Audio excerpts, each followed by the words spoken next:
Welcome back to Lenz's Comic Corner, Classic Less Known Classics. This is episode number 1618 and Doubleshot number 1512. Now, these two trades both contain characters who are created by the late Jack the King Kirby. Alright? First up is, pretty much this group is by far one of the most famous groups he ever created. Which group is that? The Fantastic Four. This, of course, is the first trade that collects Matt Fraction's run for Fantastic Four, which is basically called New Departures, New Arrivals. This contains Fantastic Four Volume 4, the first three issues of it, and the first three issues of FF Volume 2, and material from Marvel Now .1. Yes, now, at the start of these particular two runs, and of course the reason why the first three issues of FF are in here is because they basically crossed over each other at first, and then by issue 4, they're basically doing their own thing. Now, simply put, the FF themselves basically are still wearing the same attire that Jonathan Hickman basically had one of his artists design for them when he was working on the series. Still working on that. We start off basically redoing an experiment themselves by his molecules. So those molecules and his powers.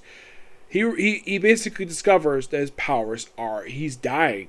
So, in order to save himself, he decides to take his whole family, takes himself, the Human Torch, his smoking hot wife, Susan Richards, his best friend, The Thing, and his two children, off to space for a vacation.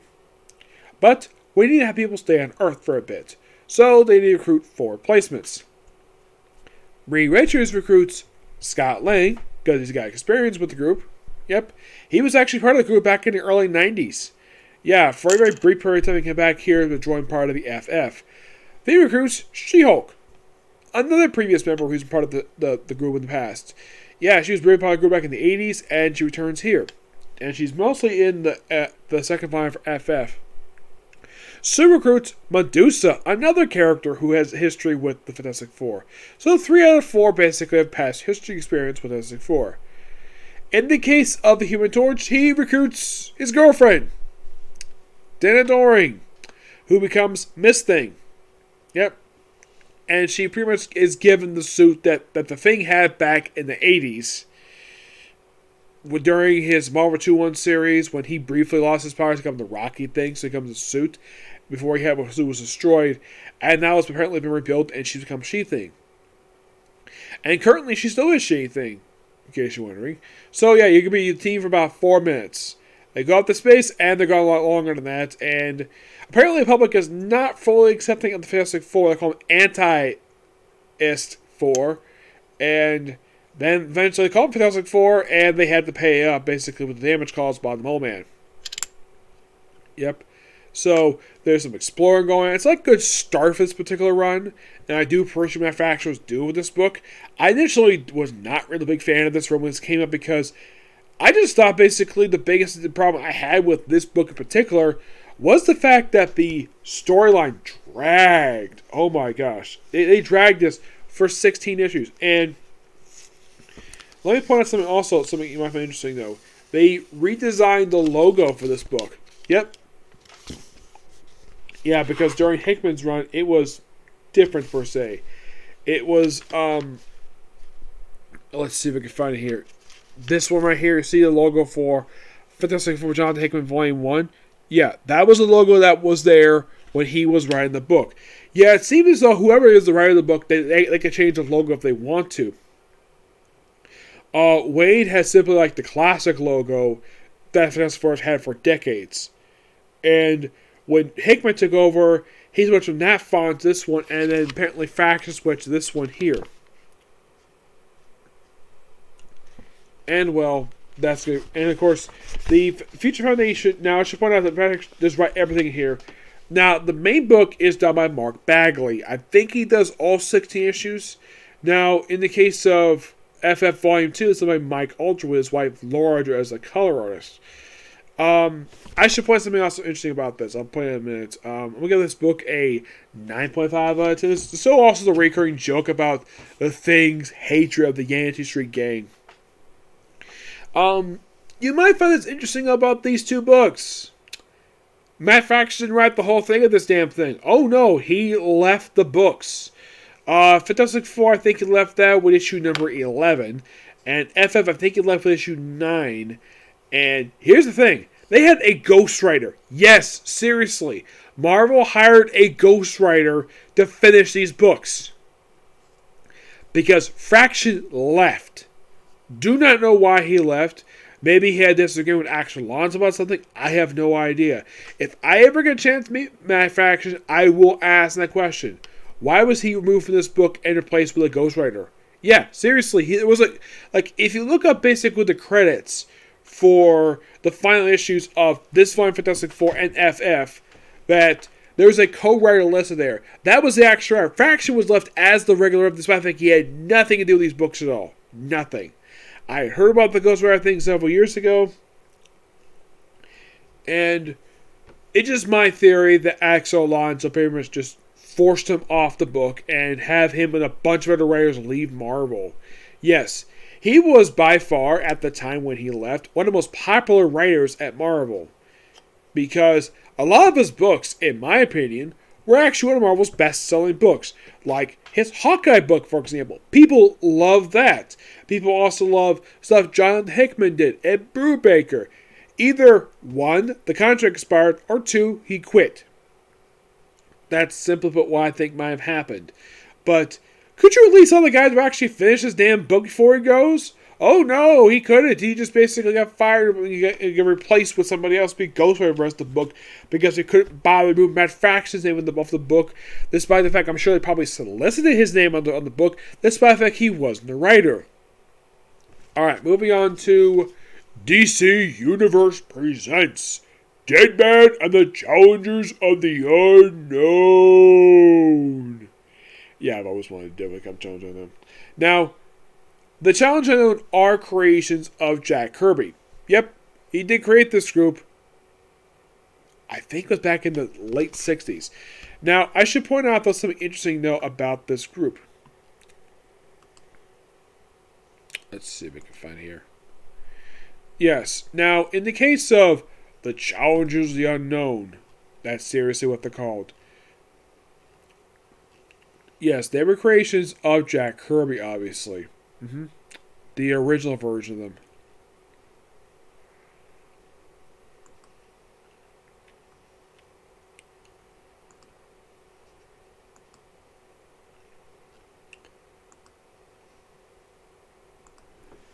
Yeah, the original ones made their debut back in Showcase number 6 in 1957.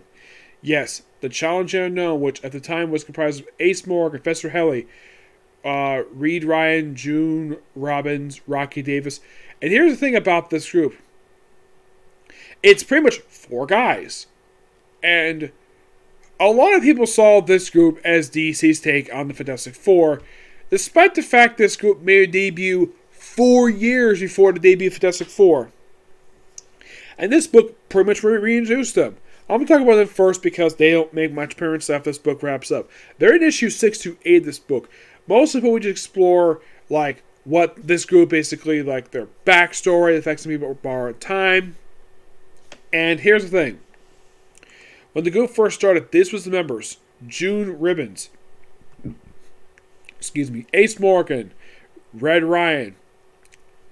Rocky Davis, Professor Haley, Maverick Corbett, Brenda Ruskin, Kana Kawai, and Clay Brandon. Clay Brandon and like one other guy dies in the opening issue. Yeah, Clay Brandon was not a member of the original Challenge Unknown. No, he was part of the second incarnation. He was created by Stephen Grant and John Paul Lyon. Now, this group had pretty much nothing to do with the original group at all. Not really, no. And he dies in the opening issue. Kana Kwan dies first appearing in issue 1, issue 6, and dies in every next issue. This guy is also a character from the Stephen Grant run. Brenda Rushin dies at the end of this thing. She is also a creation of Stephen Grant. Maverick Corbett. This guy here is also... It's basically this group. You can kind of say it's a combination of pretty much the first two groups. Yes, that's simply put what it is. Yes, it's like they took basically both groups.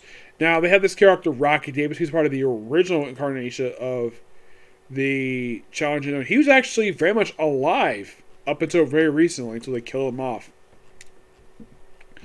Yes. Yep.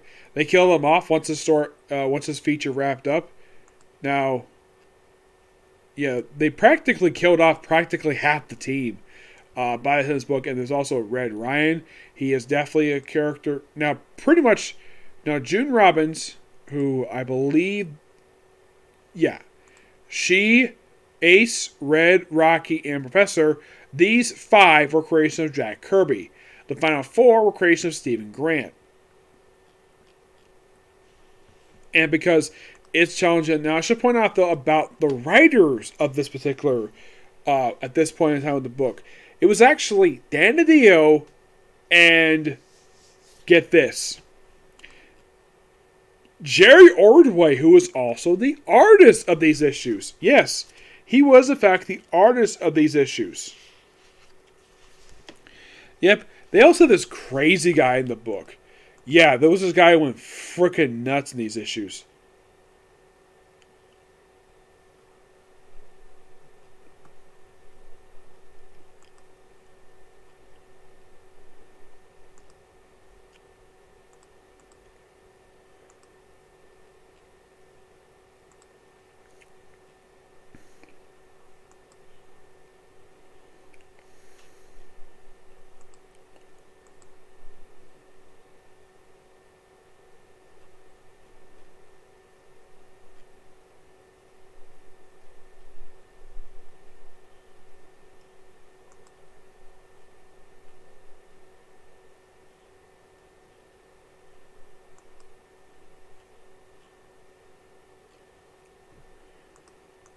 There's this guy who had a skin move. He was also a sadist. He also apparently loved cutting flesh. Like, he had like a scar across his chest. And at one point, I think this was June, it looked like he was trying to rape her in the book. Yeah, this is Dan DiDio trying to have a woman get raped.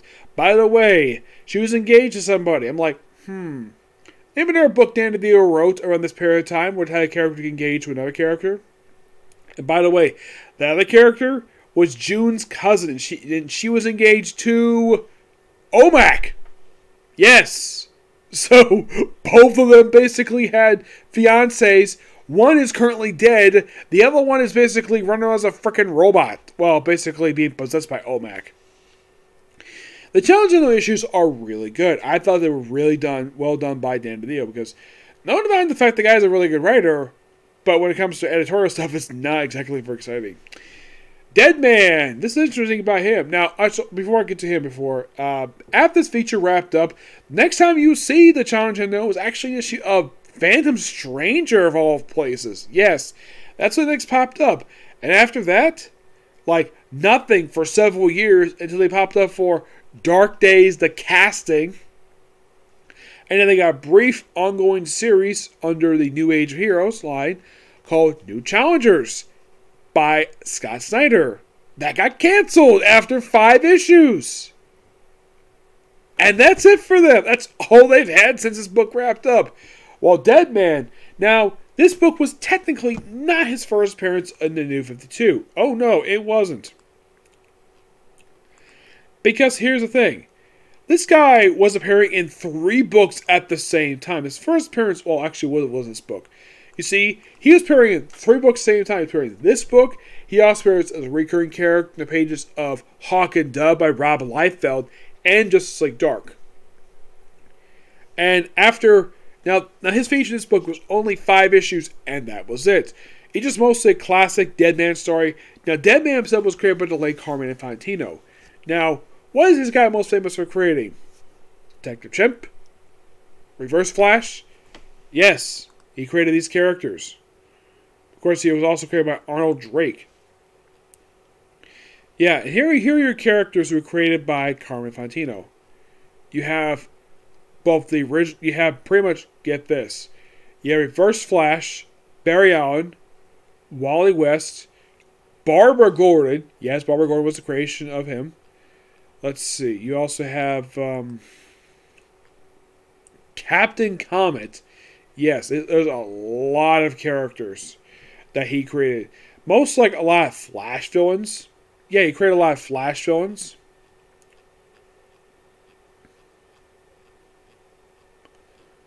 Probably because he was big writing the Flash, but Barbara Gordon is one of those other characters he did create for DC Comics. But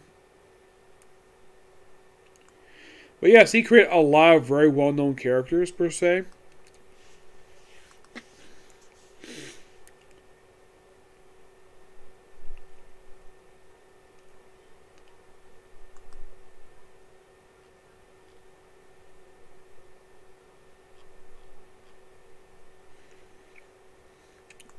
Yeah.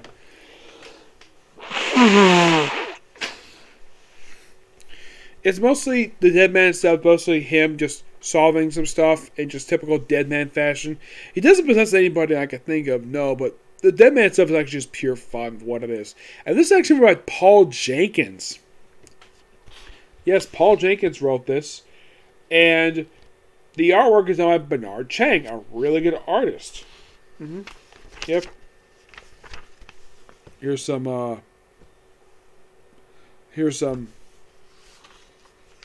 Bernard Chang for you. Now, this book I'm going to give roughly a 9.5 out of 10 because it's just really good.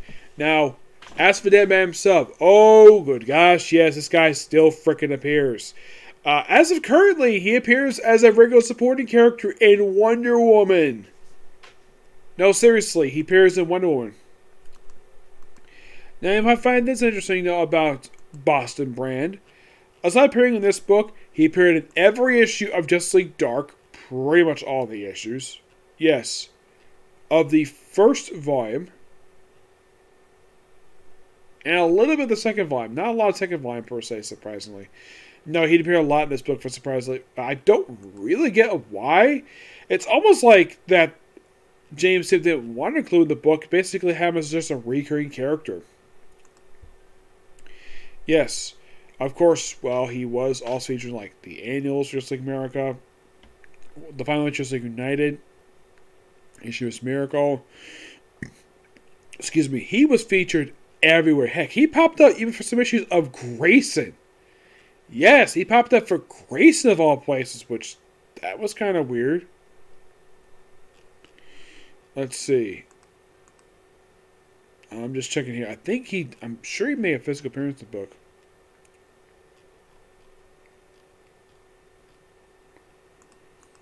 I don't think he did.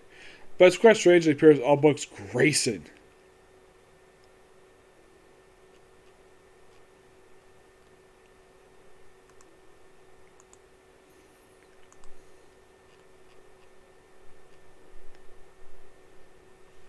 Oh, it doesn't look appears good, but yeah, this guy appeared everywhere. I mean, he had his own miniseries recently written, drawn by Neil Adams. He had like 2 miniseries published in the last few years. First was Deadman, Dark Mansion, Forbidden of Love. This was a bi-monthly, double-sized issues. These things are like 40 pages long. And they came out only about 5 years ago. But yes, he even had, like, his miniseries Deadman, which was really good by Danny O'Neill. Yes, so aside from appearing in Wonder Woman, he also appears in the miniseries Batman vs. Ra's al Ghul, which actually just wrapped up recently. But yeah, he still appears, so don't worry about Deadman not appearing very much. But yeah, not much to say about these 2 books, both good. And with reviewing that DC Comics Presents book, I'm now officially down to, I think it's like 1 book left, if I'm not mistaken. Yes, let me take a look at it just to be sure about that. Thank God it doesn't play here.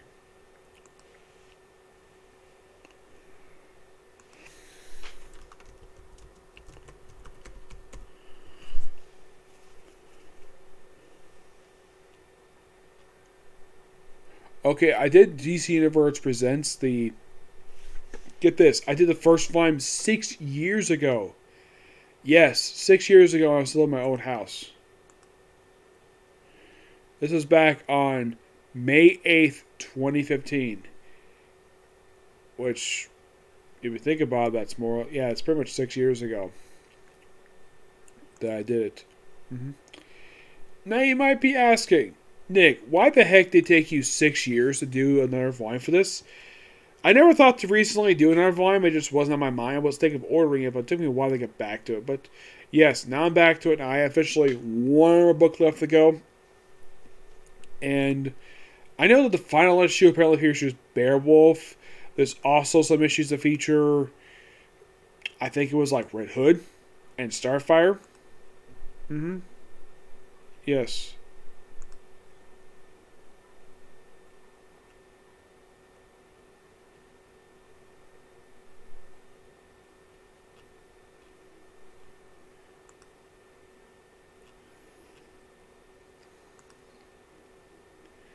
Which, yeah, in the case of the, well, second volume, the first issues were done by Bernard Chang, but the artwork are written by James Robertson. Issue 12 was a Kid Flash issue. DC presents number 0. This was a multi-story issue, which pretty much just basically wraps up a lot of books. And then, of course, you have, well, Blue Devil and Black Lightning for a few issues. And I think he wrapped it up with, like, well, there's, so technically, every some of the series, so, like, issue 17, it's a story featuring, of course, Arsenal. 18 is Starfire, and 19 is Beowulf.